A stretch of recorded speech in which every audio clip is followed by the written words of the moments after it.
Mr. Vice Chairman, I would now like to make a few observations on the Ministry of Education. Education is basic to any national regeneration. It is true that it does not bring any return as our other projects do, as for instance the steel projects or the irrigation projects do. But this is the investment that is designed to help building up the human material. It is agreed that education has expanded after independence and during the plan periods, but it is matter for concern that the content of education has not been equal to our expectations.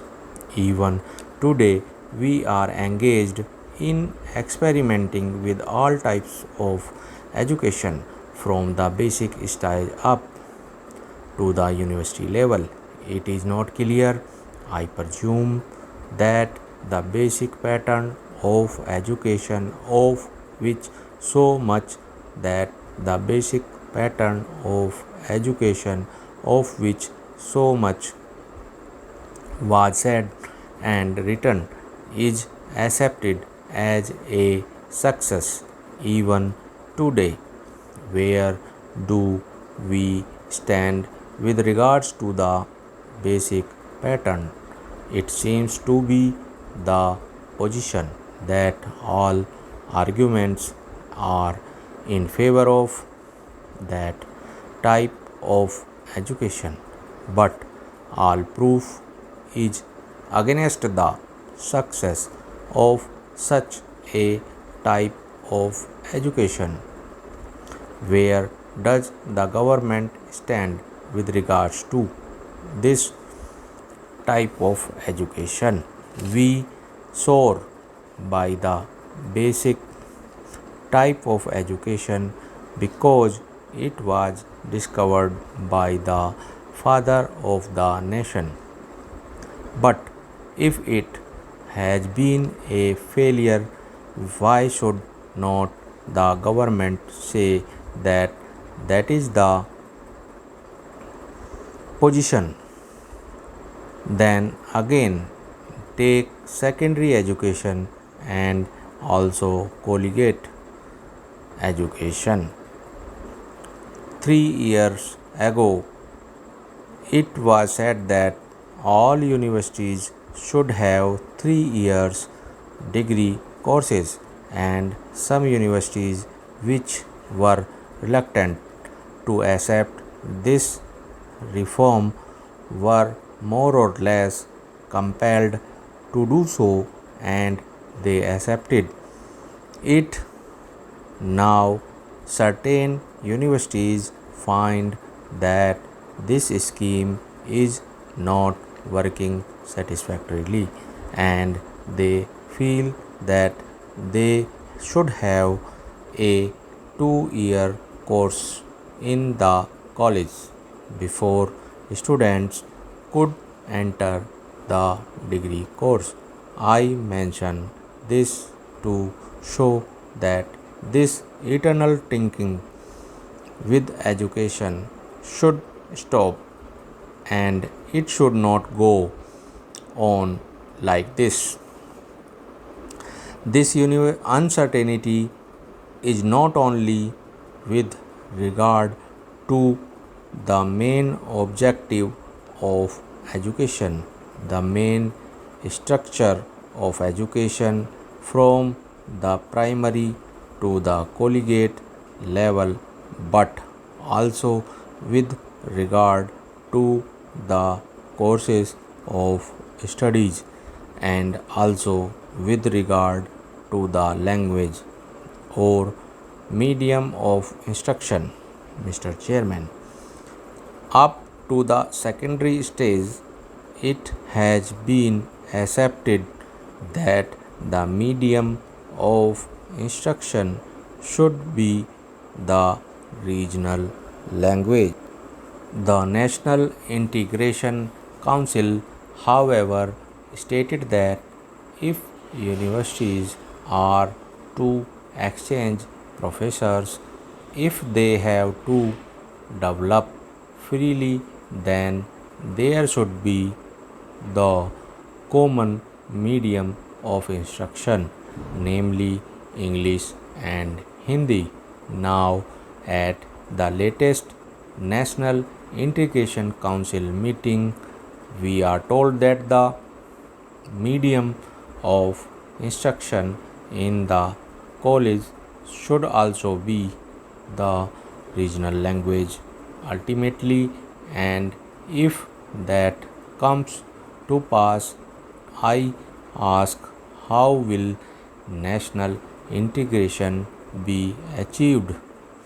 It is premisable to envisage a stage if the scheme of the National Integration Council is implemented, where different universities will have different media of instruction,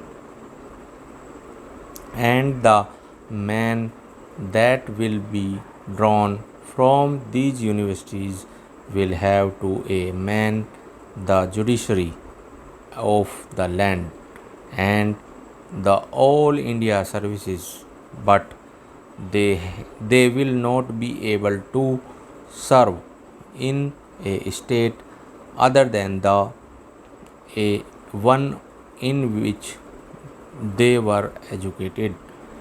How can integration be achieved? We are working at cross purposes.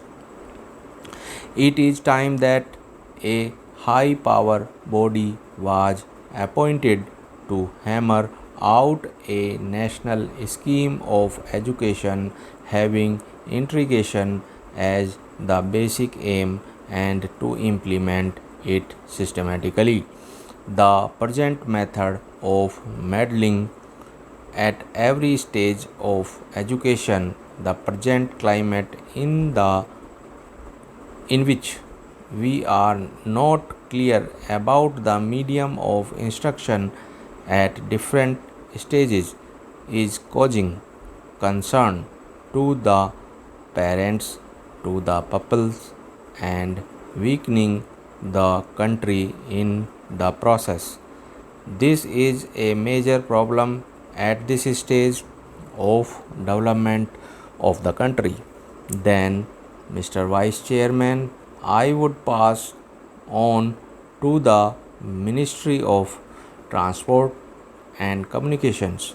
According to this ministry, we are to build a system of national highways, provincial or state highways, as integrated system of communications from the village upwards, but the central government is concerned with the construction of national highways.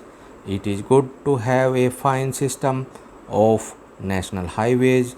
It also serves as a physical link for integration. The nation, it is good, but this planning of construction of national highways without regards to the development of railways and the development of industries in the regions in which the highways are proposed to be constructed will be something beyond our means at the present moment, assuming that we have a network of national highways. Are they to be put to immediate use? Are they good or medium? Are they good investments? Unless you have industries, small, big, or medium, coming along the highways, unless they assure you a fair return for the investment, It is not desirable to have a system of highways for the sake of mere transport of passengers. In other words, we should have a scheme of priorities for national highways so that they can be looked after.